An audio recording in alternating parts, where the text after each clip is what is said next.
एक बार गौतम बुद्ध वैशाली नगरी में धर्म प्रचार के लिए जा रहे थे।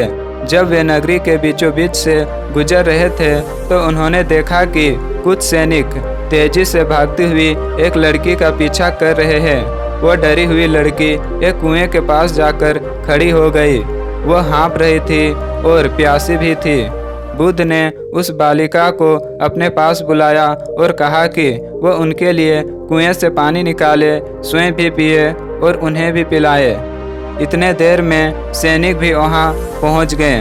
बुद्ध ने उन सैनिकों को हाथ के संकेत से रुकने को कहा। उनकी बात पर वह कन्या कुछ झेंपती हुई बोली, महाराज, मैं एक अछूत कन्या हूँ। मेरे कुएं से पानी निकालने पर जल दूषित हो जाएगा। बुद्ध ने उससे फिर कहा, पुत्री, बहुत जोर की प्यास लगी है, पहले तुम पानी पिलाओ।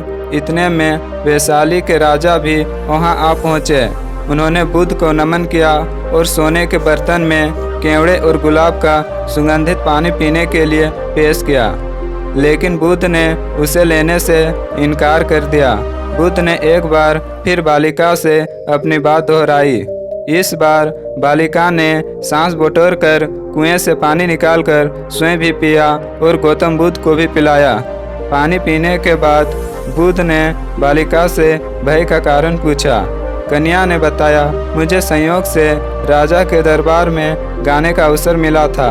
राजा ने मेरा गीत सुन मुझे अपने गले की माला पुरस्कार में दी, लेकिन उन्हें किसी ने बताया कि मैं एक अछूत कन्या हूँ।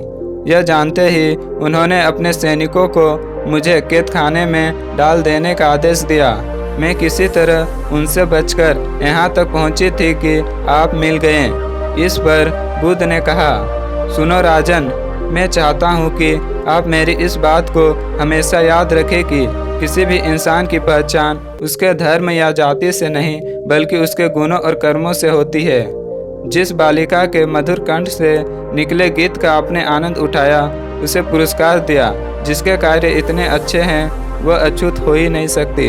यहाँ पर नीची सोच और छोटे कार्य करके अछूत होने का परिचय तो आपने दिया, इसलिए मेरी नज़रों में यह कन्या नहीं बल्कि आप अछूत हैं। वैशाली नरेश बुद्ध के सामने शर्मिंदा होने के अलावा और कर भी क्या सकते थे। उन्होंने बुद्ध से क्षमा मांगी और वहाँ से चले गए। तो दोस्तों, इस कहानी की शिक्षा यही है कि कोई भी इंसान अपने कार्यों और विचारों से बड़ा बनता है, अपने धर्म या जाति से नहीं।